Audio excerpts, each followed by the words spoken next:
Hi, this is Jacques Coughlin, and welcome to EarthTrek's Climb Up series. We have with us today a beginner climber to help us with the class.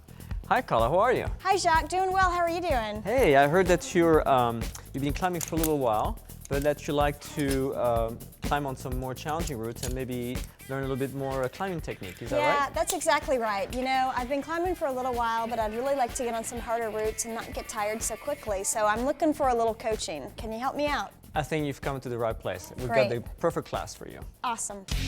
Today we're going to review one of the bare bone basics of good climbing technique, and that's called weight shifting. Now, weight shifting is something that we as human beings do from the time we learn to walk. It's basically how we make our legs support our weight and how we make one leg support more of the weight than the other whenever we wanted to. Kind of like climbing a ladder. Perfect, exactly. Well, in fact, let's do a little demonstration. Okay. All right, so let's just stand on our legs and now lift your left foot off the ground. Okay. All right. By shifting our weight, we went from having our weight evenly distributed on two legs to having it all over one leg. And this weight shifting happens in climbing all the time, except that it happens in very subtle ways sometimes. So when you're a beginner climber, you don't even know that you're doing it. What this class is going to do for you, it's going to help you become aware of what it feels like of that weight shifting as you climb. Okay. And you're going to be able to practice it. And using weight shifting, you're going to be able to climb with your legs a lot more and much less with your arms. Well, that's just going to be great for somebody like me who can barely do 2 pull-ups, right? Well, not exactly. The truth is, weight shifting benefits all climbers because at the end of the day, all climbers will get more power and endurance from their legs than they could possibly get from the arms and biceps. So whether you can do 2 or 50 pull-ups, it doesn't matter. Good climbers shift their weight in order to climb with their legs a lot more, and therefore they can climb longer, and they can climb longer, harder, better. And that's what you want. This first exercise is very simple, and it does not require you to rope up. What it's going to do for you, it's going to really help you focus on weight shifting, make you aware of what it feels like, because you will focus on it and because it's going to isolate it. It's also a really good exercise to mix into your warm-up routine before you go climb or boulder. So essentially, this is what you'll need to do. You're going to traverse across this wall, and when you do that, you're going to try to not use your hands. That's the trick. Or use your hands as little as possible. Okay? And while you do that, try to keep your hips facing the wall, step sideways. No fancy footwork here. For this exercise to work, just keep it very simple. And that will work for you. Oh, and one more thing. Because you're not roped up, try not to climb too far up the wall. Because that way you won't feel any anxieties from being high off the ground. Okay. Sounds Try good. it. Excellent. To get the most out of this exercise, especially if you're a beginner, it's very important that you try to do it on an easy wall like this one. So pick a wall that has lots of footholds at the bottom so that you have lots of choices for your feet, and when you do the exercise, well, you won't have to think too hard about it. Also pick a wall that is a slab like this one. That's a wall that leans a little bit away from you, that is inclined away from you, that you can almost lean into it. And all that will make it a lot easier for you to do this traverse without your hands.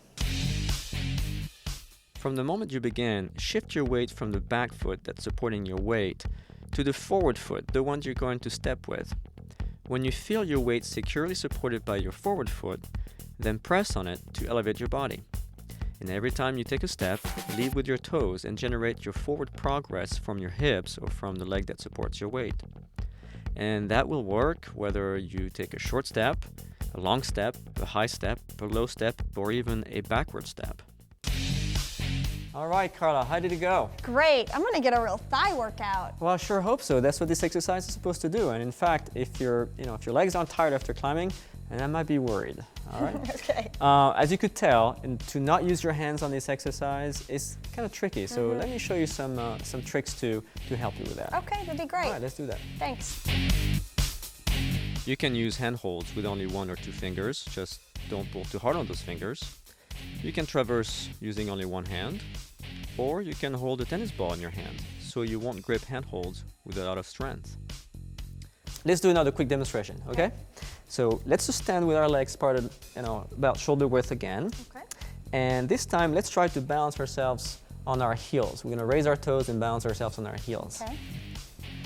Ooh, it's a little tenuous, Yeah, right? kinda Now let's try wobbly. the opposite. Let's try to Okay. balance ourselves on our toes. Much easier, right?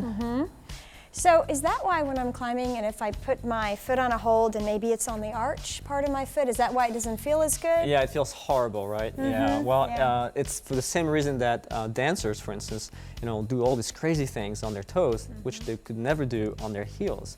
We are always going to use our toes, especially our big toe, to get power, to get traction, or to get taller. So the point of this demonstration is this: good weight shifting and good footwork work together. And the foundation of good footwork is for you to get into the habit to step on those holds with your toes. Now, it's a very, very broad principle, and there's a lot more to say about what constitutes good footwork, but we'll get into that in much greater detail in another class. So Carla, you ready for the second exercise? Sure. Excellent. So here's what you're going to do. Much like before, you're going to do another traverse. And this exercise is going to, again, make you aware of what this weight shifting feels like, but with the added bonus that it's going to make you focus on your footwork and really pay attention to it. Every time you're about to step on the foothold with your toes, you're going to let that toe or those toes hover over the hold. Okay. And then you're going to step and press with your toes. So you're going to have to hold that position for a moment, a second or two, before you can actually step on the hold. Shift your weight from your hips. Reach to the next foothold with your toes. Hover and step. Shift, reach, hover, step.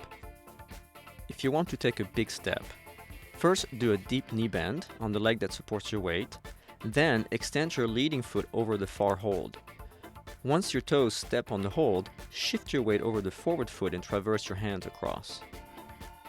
Carla looks good, she's balanced, she's controlled, and she's using a lot of leg.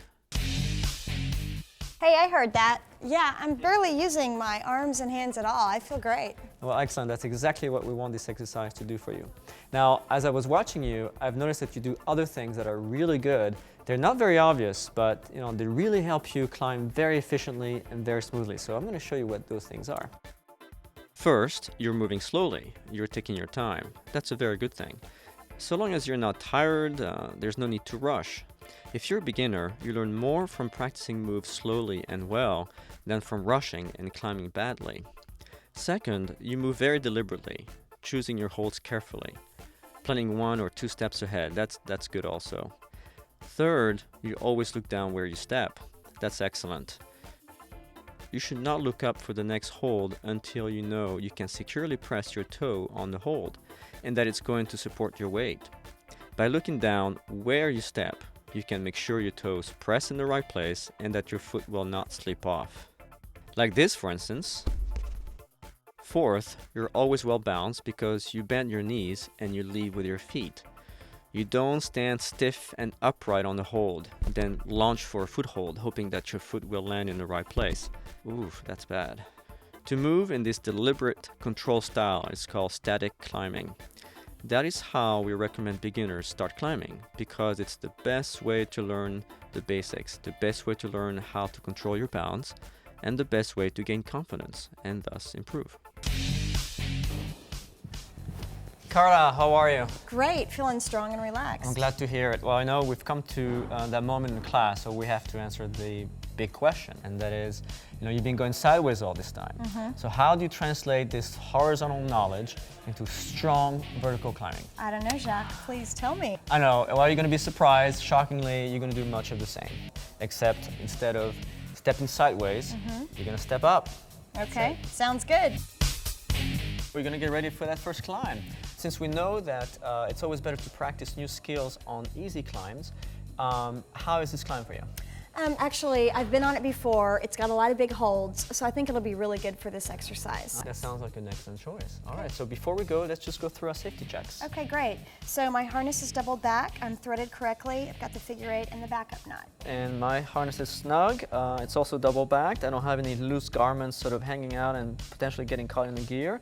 The rope is properly placed in my belay device, which in this case is a gree-gree, and the gree-gree is locked into my locking carabiner, and the locking carabiner is locked as well. So I think we are ready to go, right? Great. Excellent. Well, you're on belay, Carla. Okay, climbing. I'm on.